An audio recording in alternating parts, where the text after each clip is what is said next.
Welcome to Paddling Adventures Radio. I'm Sean Rowley, and with me is Derek Specht. Hello. How's it going, Derek? I'm freezing. Really? Your basement's very cold. Oh, you'll be liking this when it's plus 500 degrees in the summer. This is true. What is it, a Super El Nino or Super El Nina this summer? Like England and like anybody who's going to be outside this summer over in Europe is going to just be cooking. But I haven't looked to see if it's going to affect us. Well, you know what? That's a good thing I'm not over in Europe then. They're talking crazy high temperatures. Anymore, I've sort of given up on looking at weather. I tend not to either, but it's when it's a headline, it's like, oh, but then I don't read the story because I don't care enough. It's as hot as the sun out there today. There's weather every day. Some of it's good, some of it's bad. Yep. I just hope the good stuff is when I'm outside. The bad stuff is when I'm inside. That's all I'm saying. Yeah, I couldn't go paddling this weekend. Oh, no? Nope. No, I was gonna go. But nope, I had things to do. The first, we mowed the lawn. And then that weekend, I was on a 4-day canoe trip. And the next weekend, I was on a 3-day canoe thing. And then it poured rain like nobody's business. So there was no mowing to be done. So a month later, when my grass is up to my mid-calf, I decided, because I am intelligent some days, I know when my lawn gets tall, my gas mower tends to bog down. Oh. I went out and bought a push mower. One of the old-timey manual push mower things. To back and forth, Yeah. The blade spinning. Yeah. Makes a cool sound, too, when you push it. Yeah, I've got one. Don't use it. So, I mowed the front grass with it. And I said, okay, I better just check the instructions. Do not use on long grass. The whole purpose. This is why we don't read instructions. Because we didn't need to know that. Did it work fine on the tall grass? No. It bogged down so bad. I got the gas mower out and it only shut down 4 times. This is why we don't read instructions. Yeah, exactly. This is the favor for why we don't. Why is this not working on tall grass? Yeah. Let me read the instructions. Do not use in tall grass. Oh. Could have saved me $150 bucks. Yeah. But I could have saved you $150 too. I would have given you mine because I never use it. I wonder. Well, I still got the box. There you go. Slightly used. I'd like to return it. This doesn't work. It won't cut tall grass. Right? Yeah, it won't cut. Sir, it says not to use it on tall grass. But you don't find that out until you open and read the instructions. Yes, there you go. I never saw anywhere to not use it on tall grass. Yeah. I was that's awesome. Not amused. But you know what? If you want to get up some morning or something and get some exercise, you can mow the front lawn with the push mower and then rip through the backyard with the gas mower sort of thing. So yeah, we rearranged all our bird feeders, right on, all that sort of stuff. So we had company on the weekend, so I spent a lot of time cleaning and then barbecue, and it was good though. The weather was nice. Yeah, and my house is clean now. It was an absolute beautiful weekend this weekend. Yep. Sun was shining. It was hot. No rain. It was cool in the evenings. And we got June bugs already. It was the end of May. Now they're starting to come out. Yeah. They're like, the 1st of June, man, we're here. It's like, okay. Yeah. They're all over the front of our... They start out as grubs, eat all your grass's roots, kill your lawn, and then they hatch, and then they bounce off your forehead and... hang onto the screen of your front door. Yeah. Wicked buzzing sound when they open up and fly. It's like, what is wrong with that bug? Our front tree just gets coated, and they're all flying around that tree. I don't know why, but anyway. Let's get into some of this stuff here. Yes. You're going away, so we're not actually recording next week. No, we're not. No, we're going to record 2 this week. Yeah. Yeah. You're going away on your motorcycle. Yes. Going on a motorbike trip. Yeah, that'll be fun. Yeah. Gives me a week off. Going to Quebec, Laurentians, into the foothills. Should be nice. Should be nice. Should be. and you do your motorcycle trips like you do your canoe trips, Just tell me where to be. I'll Yep. show up. Exactly. Tell me what to bring. I don't want to know what the plan is. yeah, see, I'm just the opposite. I want to know where we're going just so that I can disappear for a while or something and bring back something like funky. Where did you get that? My only concern is that somebody on the trip knows where we're going, because I won't know where the hotels are, the Airbnbs. That's somebody else's job. You just follow. See those bicycles, those motorcycles up there? Yeah, I'm with them. Yeah. And they're trying to pull away from you. Go, no, he's not with us.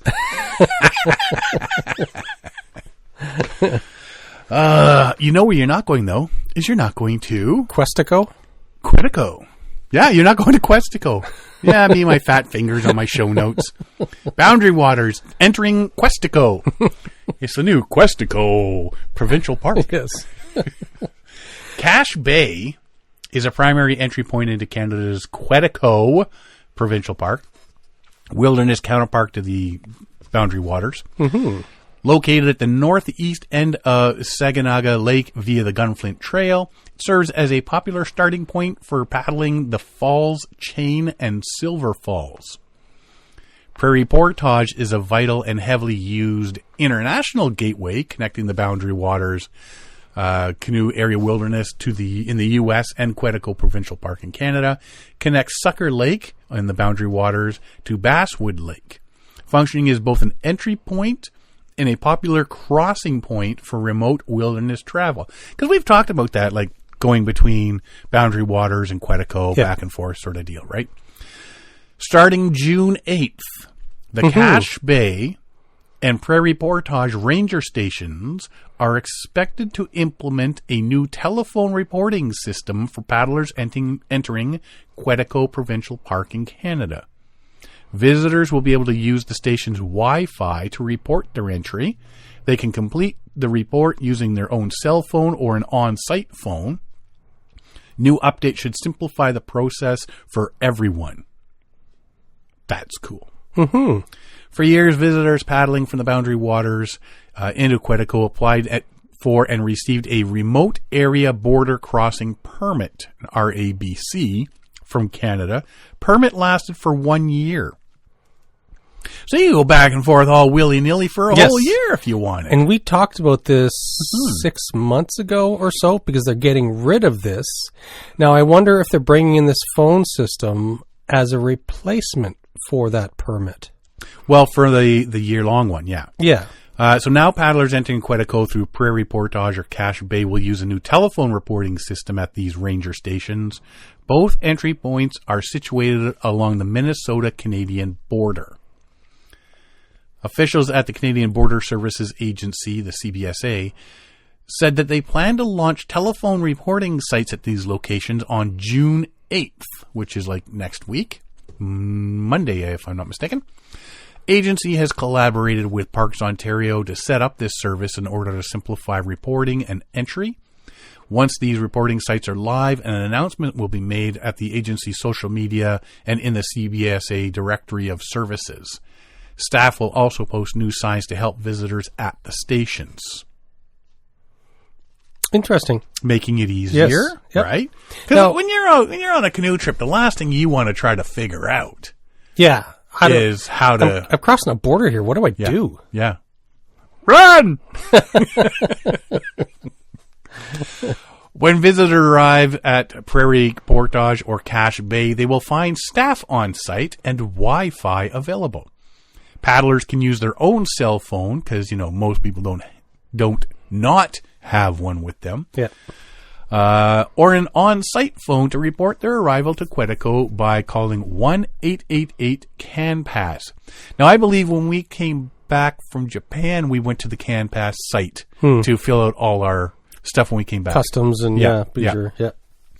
An officer will answer the call and ask for accepted identification, including full name, date of birth, and citizenship.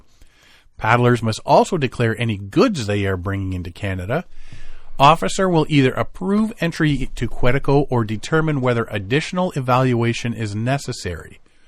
Officials told us that the calls will likely last no more than 5 minutes, depending on the group size. If you got 3 canoes of 6 people, you know that 6 guys. Oh, yeah, you've been in prison for how long? Sorry, you can't enter. And then everybody's looking at, 4 of them are going in. You, sir, have a felony charge. You are not allowed to enter Canada.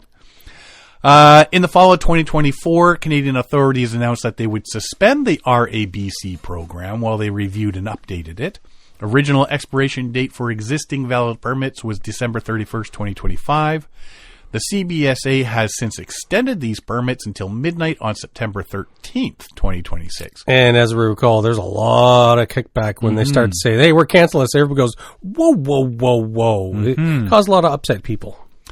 Current valid RABC permit holders can bypass the telephone check-in at the Prairie Portage and Cache Bay ranger stations until their permits expire. Canadian officials are still considering other telephone reporting sites because, everybody's going, well, what about all the rest of the places we can cross? We'll announce them when they update the entire system later this year. They continue to work with local businesses and property owners as well as Indigenous, municipal, provincial, and federal government entities to identify and designate additional reporting sites. Some site owners have shown interest in being included, and officials have begun the process to set this up. And you can find more info about telephone reporting at the CBSA website. So that's pretty cool, though. They can just go there and use it. Log into their Wi-Fi there on your phone and say, yeah, I'm coming into Quetico from the Boundary Waters. Here's my info, doodly-doodly-doo. And off you go. I remember us discussing this at the time when they said they're going to get rid of these permits. And it was like, well, what are you going to do? And so we didn't really know at the time, but I guess they were coming up with this system because that you have to do something when you cross over. Right? You just can't freely cross because there's no, you have to. Well, not with an attitude like that, you can't. Exactly. Yeah, no, they got to have something there that you can cross over back and forth sort of deal. So now that's just people from Boundary Waters into Quetico. What if Quetico into Boundary Waters? So I was wondering that too. Like, what do you do in the reverse trip? Run! Is there an American version of this?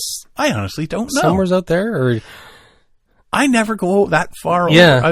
Yeah. Usually if I'm going that way, I'm passing through. Now we need to talk to somebody who's done this. Right? So, yeah. So that'll be interesting to see how many places they actually have. Yeah, because there's a lot of crossing points. Well, you figure if you're going back over to the States, because that's where you're from. Use the same phone to call the American side to say, hey, I'm crossing back. Or they may just go, yeah, you're going? Okay, see ya. Yeah, out. Maybe. Get out! But the American side usually has stronger controls. Right? You'd think. You'd think you'd want them to. There's got to be some sort of shared responsibility or something. What are you carrying that really big, heavy barrel? Nothing. It is not filled with alcohol. You're allowed one bottle, right? Is a barrel considered a bottle? It's one container. It's one container of booze. It holds 5 gallons. Right? That'd be awesome. Oh, you got the small one, sir.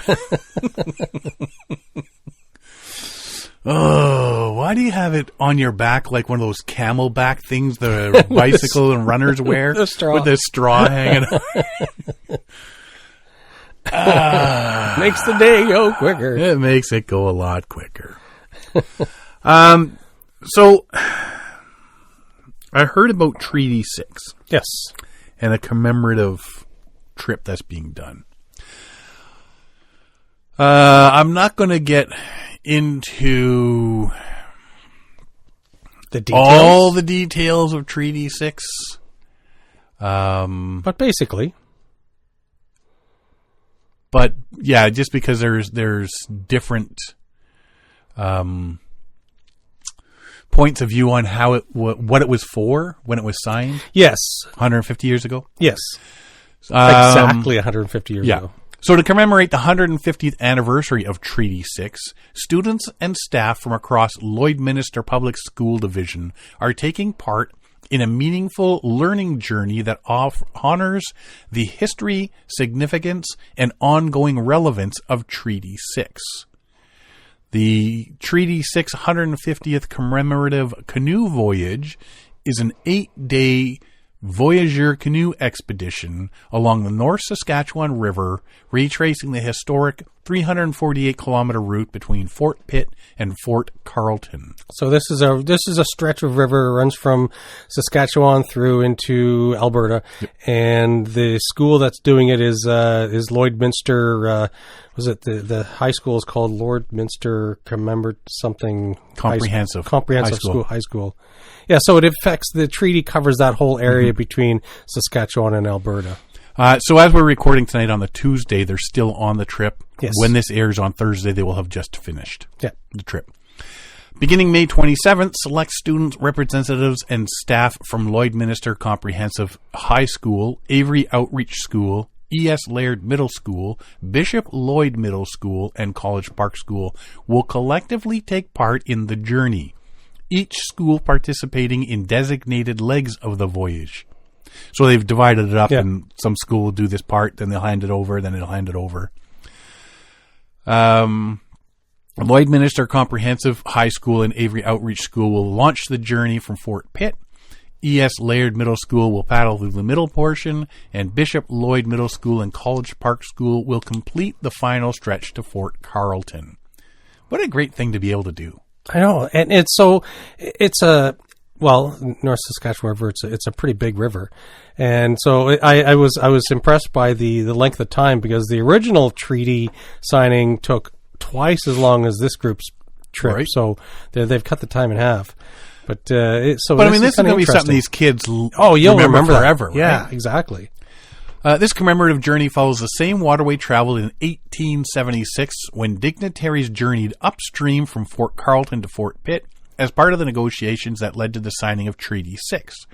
Treaty 6 was signed at Fort Carlton August 23rd, 1876, and later on Fort Pitt on September 9th, 1876. The voyage is intended not only as a commemoration of a significant historic milestone, but as an opportunity for reflection on the enduring importance of treaty relationships today. So it goes beyond just the Treaty 6. Yeah. Treaties are not simple historical documents. They are living agreements that continue to shape our responsibilities to one another. Clint Chocan, consultant of learning and instruction.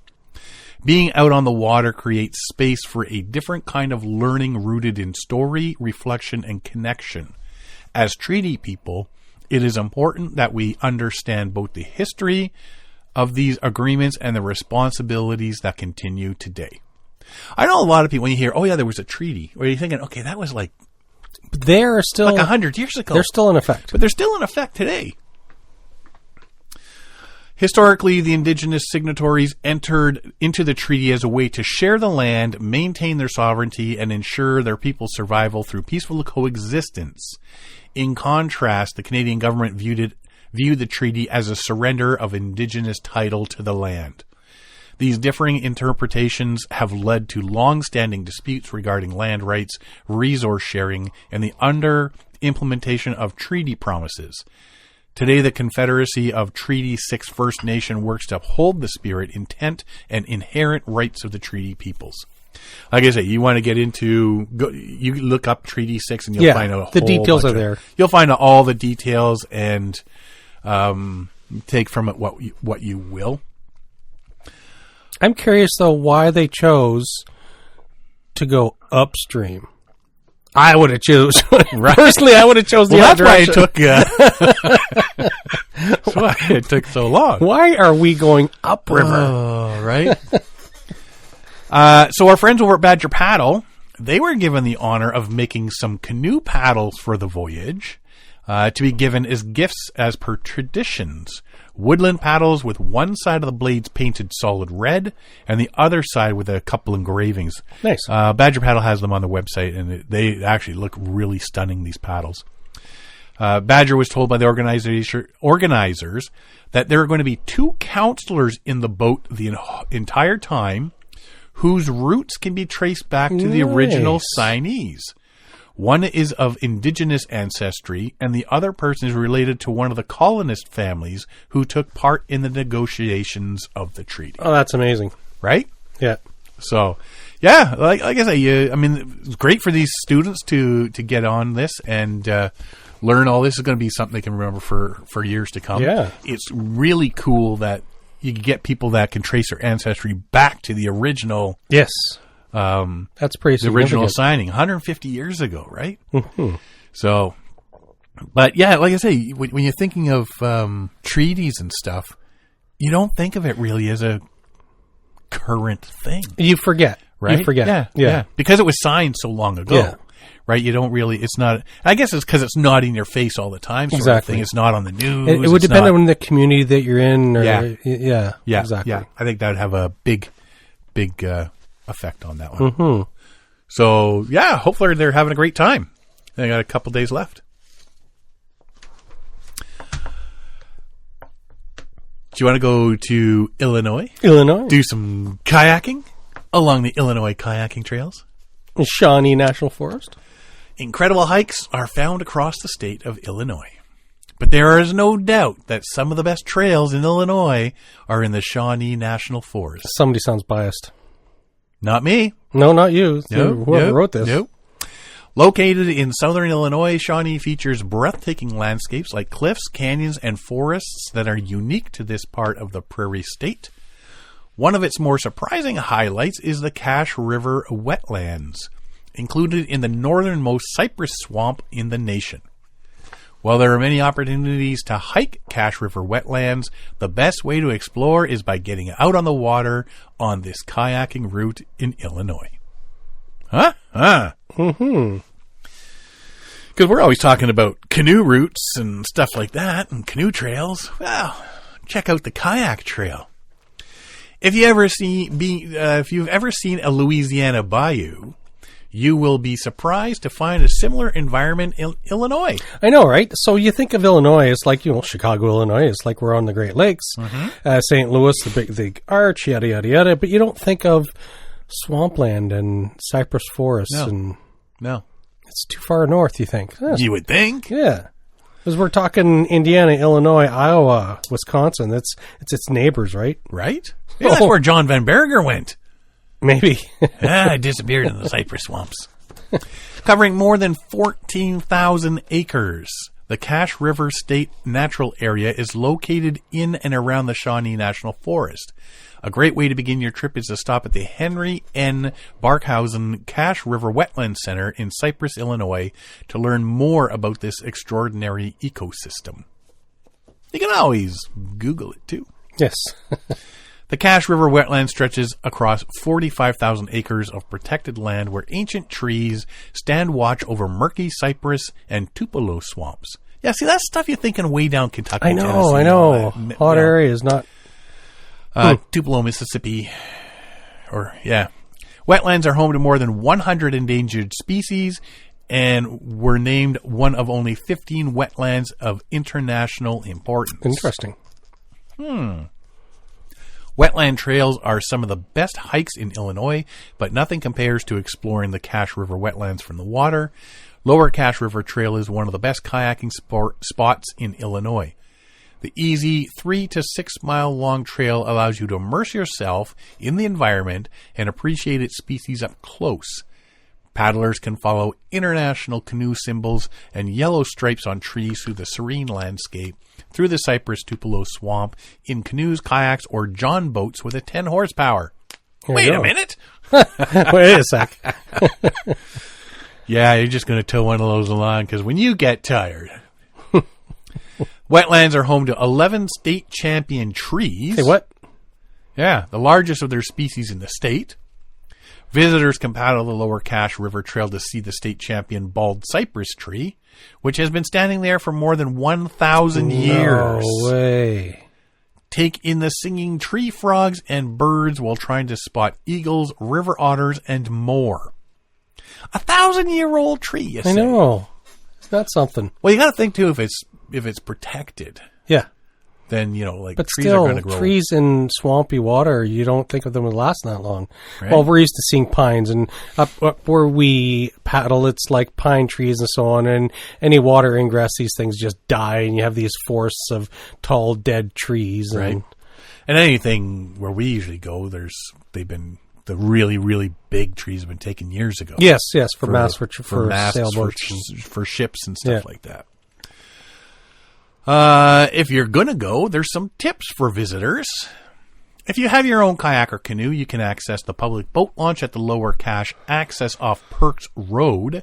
While the trail is marked, you can pick up a water trail map at the Henry N. Barkhausen Cache River Wetlands Center. They're going to get you there by hook or by crook. No kayak, no worries. Cache Bayou Outfitters is a non-profit outfitter that offers kayak and canoe rentals, guided tours, and workshops. Let their naturalists guide you through a 2.6-mile canoe trail loop in this wild wonderland. And don't miss their seasonal full moon evening tours. That'd be amazing. That would be cool. Mm-hmm. Going through the Cypress Tupelo swamps and the moonlight. And you know what the great thing... this just occurred to me. Uh-oh. The great thing about going through a Bayou Cypress Tupelo swamp in Illinois... No gators? Or snakes. These are not the dangerous snakes. Might As be some far garter as you snakes. know. Yeah. But yeah, there's not going to be, because it freezes up, there cannot be that many. You wouldn't have gators there, I wouldn't think. I'd have to Google it now, but Right? I'm thinking that far up north, they're not going to be gators. There are no gators or snakes unless your name is Derek. The lower Cache River Trail is one of the most distinctive river activities in Illinois, with amazing scenery that you can't find anywhere else in the state, and a beginner-friendly paddle trail in Illinois. The river trail is an easy and exciting way to enjoy the Cache River Wetlands. More information, visit Illinois Department of Natural Resources website and Enjoy Illinois websites. So those are two, the Illinois Department of Natural Resources website and the Enjoy Illinois website. So it is only a 12.5-hour drive from here. Only 12 and a half. We can do that easy peasy. Alligators are not native to Illinois. See? Oh, however, exotic alligators occasionally appear in Illinois waterways, most commonly abandoned or escaped illegal pets. Oh, the exotic alligator. There's no breeding populations, just abandoned pets. Okay. So just I had random to Google alligators. it. I had to look it up. What It's about like- snakes? Did I you didn't- Google snakes? I'll leave that up there. It's the I'm going to get Derek snake. Are there any dangerous? Snakes in Illinois. Do. Derek's got to Google this. Have to. There's got to be some sort of snakes. Illinois has 40 native snake species, but only 4 are venomous and potentially dangerous to humans. These include the copperhead, cottonmouth, timber rattlesnake, and eastern Massasauga. Bites are extremely rare and generally are not fatal if you receive prompt medical attention. There you go. But are they hanging out in the cypress swamps? I would think so. Like the Massasauga rattler, the eastern Massasauga. Drop on That's a you water from a snake. tree? Rattlesnakes tend to be in dry water. Cottonmouth water moccasin, that would be exclusive in the deep south tip of the state, around along Route 13 in swamps and wetlands. So you might be safe to go. Yeah, I think It's only a 12.5-hour drive. the most dangerous thing in this area would probably be humans. Mm-hmm. It's close to the Ohio River. Yeah. Close to where Illinois, Kentucky, and Missouri meet. Close to the confluence of the Mississippi River and Ohio River. And it's about an hour's drive from where the Ohio and Tennessee rivers meet. And, so we went through there when we went to, down to, Tennessee and Kentucky and Mississippi and all that. We were over at the confluence right there. So where was the Four Corners? That's in near Tennessee or something, right? Illinois, Kentucky, and Missouri. Illinois, Oh, the Four Corners. No, the Four Corners are over on the other side of the country. Oh, Yeah, this is just 3 corners. okay.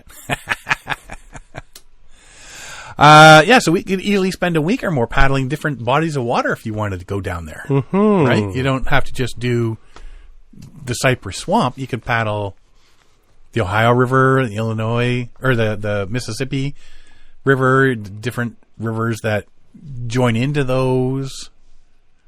You can do Interesting. there's a lot of paddling down there. And no alligators. No alligators. That's or a big long point. neckies. That's the important part. Humpty-back camels and the chimpanzees. Shawnee National Forest. Yep. That'll be on the list. Because it's not, like I say, it's not that far, really. Mm-hmm. Realistically. It's a one-day drive. Yeah. It's doable. Right? Totally doable. So one day, you get down there late at night. Do the nighttime tour. Do the nighttime tour. Get up the next morning. Oh, Go paddling for the day. It'd be wild to... so do you know how here you go for a hike, you just walk amongst the trees? Yep. To be able to paddle amongst trees. Willy-nilly, just... All willy-nilly. Yeah, that'd be awesome. It would be. Under the full moon, cypress swamps. That'd be cool. It would be. Spooky, but cool. Mm-hmm. I'm sure there's ghost stories. Oh, I bet you. So you've got any canoe? You got a couple of canoe trips? No, you got one canoe trip. I'm This year. planning some solo trips, but there's going to be an August family trip, of course, because always got to get out and get off the beaten path with family, teach Right. kids more stuff. So, I've been looking through some of Kevin Callan's guidebooks of canoe routes in Ontario. Been looking at the Ontario's Cottage Country, the Killarney and French River book, and the Top 70 Canoe Routes of Ontario book. Just looking for something a bit different. mm-hmm. Sometimes you get stuck in the rut of hitting the same areas all the time. Yeah, I'm in that rut. It's like there's basically 3 locations. Like it's going to be Algonquin Park, it's going to be Killarney, and it's going to be Temagami. Right? And I really need to expand my horizons.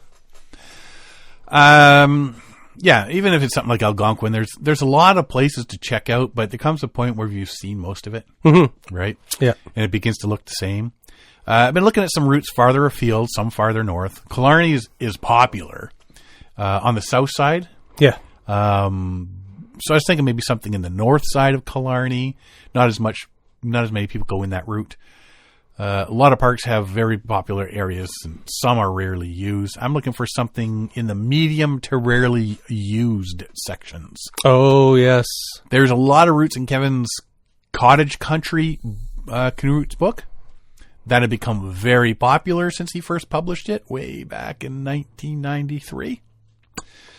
So yeah, it's unfortunately some of that's just too popular now. Like two people. I know when you have too many people, and the thing that gets me is like you get to a portage, you get to take out and do the portage, and it's like, oh my god, there's like 18 canoes blocking the portage, so you have to sit there and you have to wait. Right? And it's like you guys got to organize better.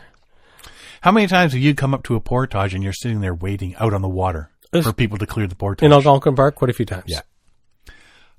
When planning trips in Ontario, I tend to split the province up into 4 sections. First section, I draw a line from the bottom of Georgian Bay to Ottawa. Everything south of that and up to Tobermory is first section. Second section is anything above that line to North Bay and across the top of Algonquin Park, and to the east Algonquin Park to the east and Blind River to the west. So that midsection there is like section 2. Then I draw a line from Pakasaw National Park on the east side of Lake Superior across to the Quebec border. That's the third section. And then everything that's left north of that, that's section 4. There's that line along of Georgian Bay and east-west. It's basically the line between anything south, it's a cottage. Yep. Anything north, it's a camp. Yep. 100%. Yeah. Hunt camp this, hunt camp that, and then south line is the cottage. We're going to the cottage. In relation to reaching some of these destinations from Toronto, section 1 and 2 are easily reachable in under a day's drive. So that's why a lot of times they say, yeah, let's just go for day tripping and stuff like that, right? Most of section 3 is reachable, with a lot of it being longer day drive, great for 2 people sharing the driving if it's the farther locations. I have no problems driving 12, 13 hours, no problems. Section 4, you may want to schedule a couple days or do the tandem driving thing. When we're doing the tandem driving, we went up to Red Lake for the trip into Woodland Caribou with 24 hours of driving from the Toronto area.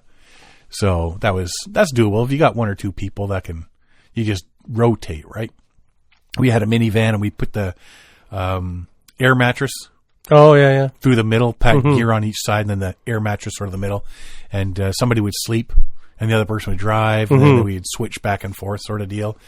So 24 hours seems like a long time, but if you do it right, it's really not.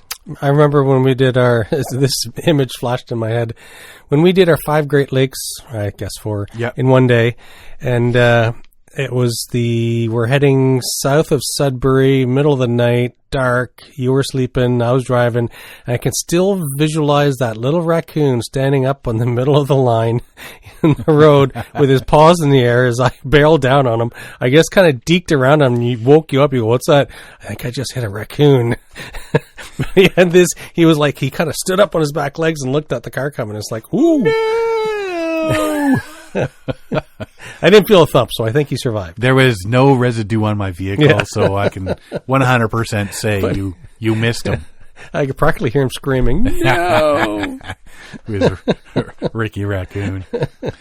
I tend to do a lot of my canoe tripping in sections 2 and 3. So I tend to do more section 2 as it contains Algonquin Park and Temagami. It's easy to reach in day paddle destinations and stuff. I'm looking at trips in section 3 right now, as there's more up there that I've not been to. And I always enjoy being north of Sault Ste. Marie and east of Lake Superior, that sort of thing. So as I say, I'm going through my books right now, or Kevin's books, and see if I can find something that's going to be doable for a couple of trips this season.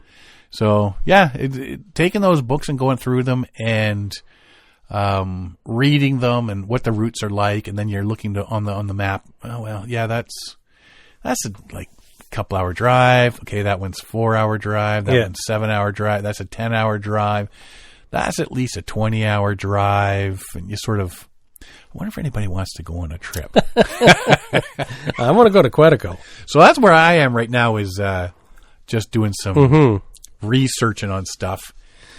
I know Father's Day's coming up, and I usually have a 5-day trip on Father's Day, and I've planned nothing. So you want to get out there to the solitude, the quietness, enjoy wherever you're camping and canoeing, but you also want to see something new, right? Experience some new campsites and some new trails, and I've also thought about doing a very lightweight trip to cover a lot of distance. Oh, okay, but go so lightweight. I mean, realistically, how many changes of clothes do you need? You don't need to change any clothes at all. Do you need a small little chair? Do you need your thermarest mattress? Nope. You're right? Like, just basic. Ultralight, super quick. And go for like a week-long.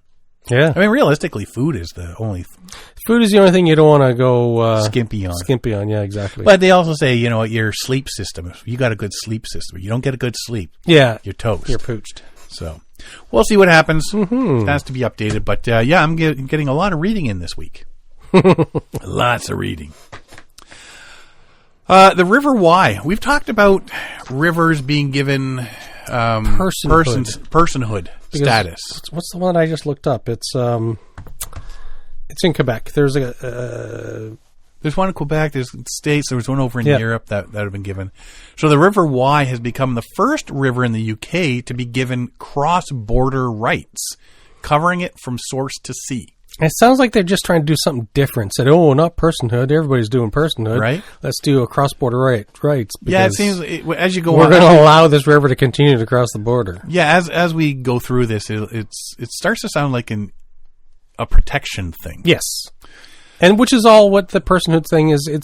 They are demanding they declare that it has certain rights so that it helps them protect it, clean it up, keep it clean, prevent ingress by populations and so on. It's important because with some of these rivers are getting so contaminated that there's something different that we have to start doing. And this is the current different thing. 100%. The charter, which was launched in Hay-on-Wye, recognizes how important the river is for people and nature now and in the future. It's been endorsed by councils, campaigners, and environmental groups from England and Wales. The river has a right to perform its natural functions and be free from pollution, says Councillor Alyssa Swinglehurst, who signed the charter on behalf of Herefordshire Council. The Wye is 155 miles long, starts in Wales, runs through Herefordshire, Gloucestershire, and England before crossing the border again. So it leaves Wales, comes back. We hope that we've done here today will travel out into parish halls, communities, village halls, farms, and schools, says Swinglehurst, who helped create the charter. We hope this raises people's awareness that the river has the right to be respected. Imagine if the Severn did it, then the Avon, then the Thames. If every river did this, then surely the constitutional change to consider the rights of nature is at least possible. And by saying that, it's like that's where I'm sort of getting they're doing this to protect. Yes. Protect exactly. It, right? It's not just some funky thing that's fun to do. What they're trying to do is protect the river. Yeah. The charter was launched by hundreds of supporters who walked from the Hay Festival site to the Warren, a public open space alongside the River Wye. Wye is one of the UK's most celebrated rivers, but it's become more polluted in recent years. It's been the subject of many court cases, with campaigners claiming that pollution from agricultural and sewage have led to algae blooms, starving wildlife of oxygen. Algae blooms, maybe it's just because it wasn't as widely promoted sort of thing or talked about. Yeah. But it's not really been a big thing on the radar till the last 10 years or so. So it came up and then subsided, and it's returning. So originally the algae It's blooms like everywhere. So originally the algae blooms were cropping up about 15, 20 years ago, and that was because of the phosphates that are in laundry detergents and certain soaps and shampoos. And so they've done away with the phosphates, and everybody goes, oh, my dishwasher doesn't do dishes like it used to. Yeah, well, phosphates did something good to clean dishes, but it also left a lot of pollutants. Right. So now what it is they're getting the blue-green algae, and that's something different than what phosphates would cause, but it's more dangerous than, so you get algal blooms from the old phosphates, but now it's something worse, and you can't even filter or boil it out of the water. And there's some lakes that are still at risk in Algonquin Park, for example, because of the blue-green algae. It's protected by conservation law, but the status of the river has been downgraded to unfavorable declining by Natural England. New charter has been endorsed by the councils of Herefordshire, the Forest of Dean, as well as Brecon Beacons National Parks Association, and the Wye Valley National Landscape. Powys and Monmouthshire councils were also represented at the ceremony. The River Ouse in Sussex became the first in England to gain a charter, but the Wye is the first river in Wales to be covered by such a document. Herefordshire Council said the charter gives the River Wye a number of rights intended to guide the long-term protection and recovery of the river and its catchment. It's got the right to flow and perform natural functions, the right to biodiversity, the right to be free from pollution, the right to be supported by a healthy catchment, the right to regenerate, and the right to representation. Ecologist Dr. Louise Bodnar was appointed as the voice of the Wye in April 2025. Can you imagine being the one appointed to speak on behalf of a river? What do you do for a living? Well, it's like this. Somebody's got to do it. Yes. Right? Yeah. She was chosen by the Herefordshire Council's Wye Catchment Nutrient Management Board to speak on behalf of the river and vote on its behalf in official meetings. The role was launched to protect the river from pollution by giving it a legal, ecological voice in management decisions. At the end of the day, some people might be thinking, like, it's a bit silly to be given a river rights. Because I know there's people that said that about being, personage and stuff like that. But it is a creative way to go about saving it ecologically. Yes. It's a really creative way to do it. I don't know who started this, but kudos. So I looked into the blue-green algae from Algonquin specifically, because that's what I'm familiar with. Yep. So it's nutrient enrichment from phosphorus. Too many people in the park dumping whatever into the rivers and lakes, and the specific problem with those lakes on the southeast side of Algonquin Park is it's environment, warm temperatures, nutrient enrichment from phosphorus or from sewage, heavy human traffic, stagnant water, not enough flow. It sits there and it doesn't flush out. And climate change, it's warmer air and temperatures and so on. Right. So it is the primary thing is phosphorus from soaps and laundry and sewage and so on. Now, I remember Rice Lake. We used to go fishing there, and it is like the weediest lake ever. Yes.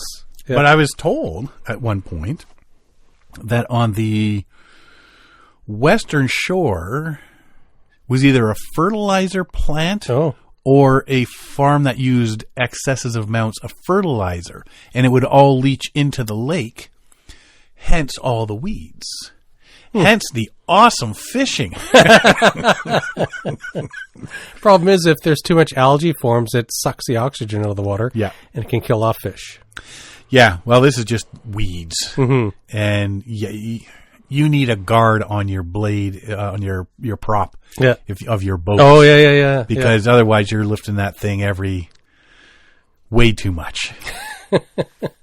So you're feeding the weeds, making the weeds more prosperous, but I think because of the shape and size of the lake, it does get wavy, and so it stops the algae from taking hold. Because there's a lot of oxygenation from storms and winds and so on. Plus, it kind of washes the algae away, so you just end up with like very healthy weed beds.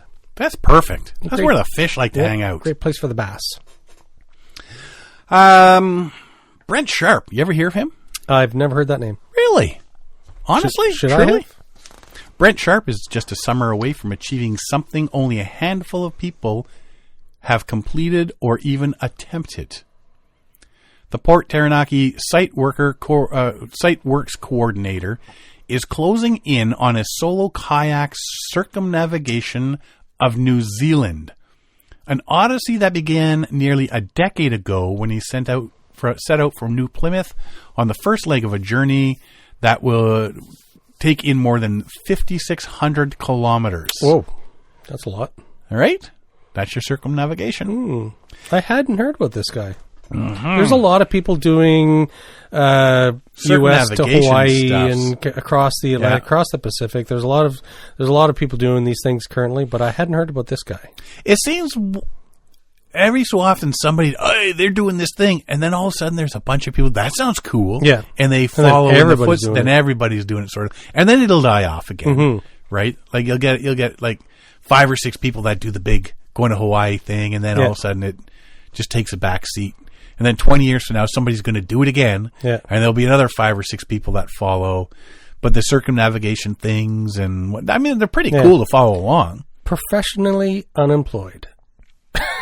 There's days where I wish I need my wife to be a sugar mama. I know, right? If only.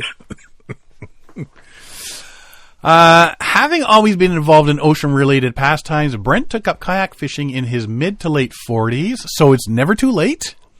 Then in his 50s, he was inspired to tackle solo kayaking through the exploits of renowned Kiwi adventure kayaker Paul Caffin, who has circumnavigated New Zealand, Australia, and Great Britain, among others. Wow. He's a legend in the kayak world. He triggered the inspiration, and I thought that's something I would get my teeth into, Brent says. Each summer, Brent uses his annual leave and long weekends to bite off chunks of his mission. The North Island took 3 years. This past summer, he was to have completed the last stretch of the South Island, from just south of Keikura to Monkey Island in the Southland. However, just as COVID pandemic and a family health matter interrupted his initial legs of his South Island voyage, this summer bad weather cut into his schedule and meant he ran out of time to complete the mainland circumnavigation, finishing at Curio Bay in the Caitlin's, just 140 kilometers short of his destination. See, that's the point where you call your boss and going, I picked up some bad bug. How long it'll take me to paddle 140? I need 3 days off. Exactly. I had expected to complete the South Island this year, but the East Coast was more difficult than I had anticipated. I had some rough southerlies on the way down, which meant I was only able to paddle 50% of the days I was away, when it should have been about 70%. He says that then, however, he is philosophical about coming up short. I am disappointed, but it is what it is, and there will always be there next year. Which is what I say all the time. It's like, you know what? Just because you can't do it this year, it's not going anywhere. Mm-hmm. You know, just go back and, it's going to be a pain in the arse if you got to go back, but, it's better than saying you never did it and just give up on it. Throughout the whole voyage, I've never forced anything, and I don't intend to start now. It's not a race. I'm about doing it organically, not pushing it with a deadline. Next summer, he and his sport crew, his wife Sharon, will load up the camper van and head to the bottom of the South Island, where Brent will complete the South Island leg before eyeing up Stewart Island. I've decided to tack on Stewart Island. It's scary as it is most daunting piece of ocean there is along Fjordland, and Sharon would prefer that I didn't do it, but I'm pretty determined and I'm already planning for it. Once complete, Brent will join a small group to have kayaked around New Zealand, and at 68 will be the oldest. There you go. See? It's never too late, Derek. Go get a kayak. You'll be 68 soon, in about 10 years or so. See? I've always wanted to challenge myself, and even at my age, I want to get as far as I can and strive to get better. He keeps fit during the off season by sweating it out at F45 high intensity circuit training classes. There you go. With solo kayaking, you have to really enjoy it because it's hard, but I love it. Being out in the middle of nowhere and enjoying the peace and beauty, it's right up my alley. The path least traveled and all that.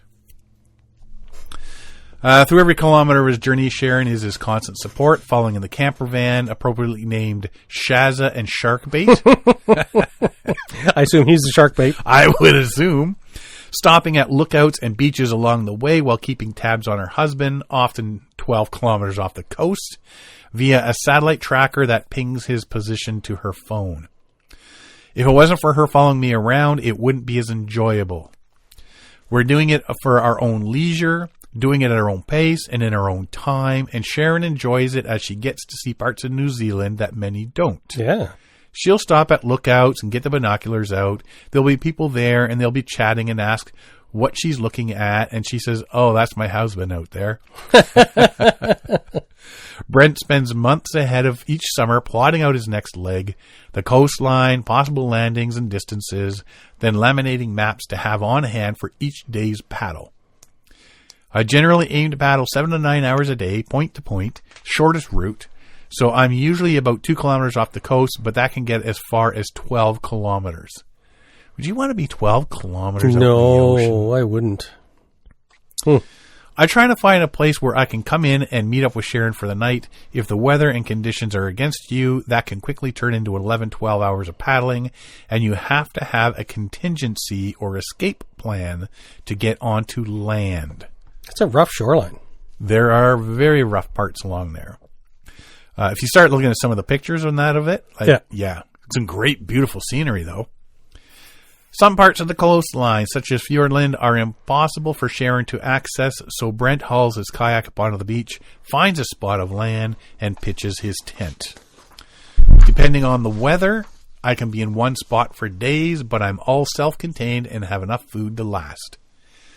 Out on the water, Brent's a bit old school. He swears by his trusty plastic kayak and navigates with maps and compass, which, as we all know, is a dying art. I've got the roughest, heaviest kayak there is. I haven't gone down the flash carbon route, and I've got an old plastic thing. It needs to take knocks, which it has, and I've got plenty of repairs to show for it. His technology is limited to personal locator beacon, the satellite tracker, a mobile phone, and a VHF radio. However, the phone and radio are usually tucked away and not much use as I'm out of signal range most of the time. Journeying more than 5,000 kilometers on the open sea in a small kayak, there are times when Brent's calm demeanor is pushed to the limit by treacherous conditions. I've been flipped end to end, a forward loop, by a wave, and there have been scary moments in the rough surf coming into land, such as Karamia Bight, north of Westport, which had me shaking in my boots before I attempted the landing. The bight is known and feared for its strong currents, high swells, challenging shore breaks, and winds. Luckily, I had some really good ride coming through the waves onto the beach, but I was shaking. It was very scary. On another occasion, on the far southwest of the South Island, Brent was stuck on shore in his tent for 8 days because of bad weather. Could you imagine just 8 days stuck in your tent? So the problem is like you have to plan for it, right? To have food for that long. It's like, but how do you predict? I'm going to have a week's worth of food. I'm going to head out. It's like, start rationing. Well, he just has to be. I mean, you're going to have the weather reports too, right? Mm-hmm. The weather improved. I got a forecast that said it would be a variable 10 knots for light for kayaking. So I packed everything down, got out on the kayak to go around Pusiger Point for a relatively short paddle. Then out of nowhere, the wind blew up 30 knots. And with nowhere to go, I had to take it on. I managed to get through, but it was a pretty tense time. There's been lots of scary moments, but that's what it's about, right? There are also amazing encounters with wildlife. I've had orcapods come very close, schools of bluefin tuna jumping all around me, with birds everywhere. There are lots of dolphins, so common they're almost a daily event. And I love the bird life, particularly albatross. There's great bird life around Fiordland and Otago Peninsula. It's a fantastic experience. So it just goes to show you, A, like, you're not too old. B, you don't have to do your great adventure all at once. In smaller, chewable chunks. Yeah.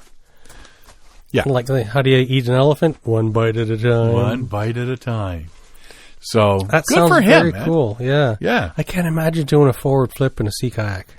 Yowza. Don't even want to imagine doing a forward flip in a kayak. Wow. That's some pretty rough water. Right? To have that happen. Oy. But it sounds very exciting. So what I can see where the pleasure of that trip is. So his wife is chasing him around the island and stuff, or around New Zealand. So it's interesting time to spend with in a way. And she gets to they both have their own private time. Yep. She gets to go around in the van, and I think that sounds very appealing to me. And when you can meet up most nights and sit around a fire or something and chit-chat about the day and things you saw. That sounds pretty cool. Yeah. Unless you're stuck in a tent on a beach for 8 days. 8 days. It's like, I read this book 3 times now. Right? If I have to carve one more stick to waste some time, hunt for shells. Yeah, you'd be the urge to get back out on the water. Right? Well, I mean, it depends. If the weather is big wind and stuff. Yep. But if it's rain, then you're stuck in your tent. Mm-hmm. But I mean, wind. Yeah, you can still be outside wandering around. You can find some shelter from the wind in amongst the rocks, whatever. So, but yeah, if it's raining, it's miserable, cold, wet, and raining, and you're going to have the naps of a lifetime. So what did you do today? 17 naps. 17 naps. Be awesome. But I guess there's gear repair and reorganizing and sorting and, So that's when you bring a journal and do writing. Yeah. There you go. Yeah. Just keep your mind occupied, or crossword puzzles and Sudoku. Yeah. That sort of thing. Good for him. Yes. So hopefully next year things will work out and he'll be able to finish that last little bit and then do the Stewart Island and very cool. Be finished. Yeah. Woohoo! If you want to find out more about us, you can find us at paddlingadventuresradio.com. We're on Facebook, Instagram, and YouTube. You can stream or download all our episodes on Apple Podcasts, Spotify, iHeartRadio, Player FM, Podbean, Amazon Music, and all your favorite podcast downloading sites. Or just go to the episode page at paddlingadventuresradio.com and stream or download all our episodes there. If you enjoy the podcast, please share it with your friends, family, and fellow paddlers. I want to thank everybody for listening this week. I'm Sean Rowley. And I'm Derek Sprest. We'll see you next time.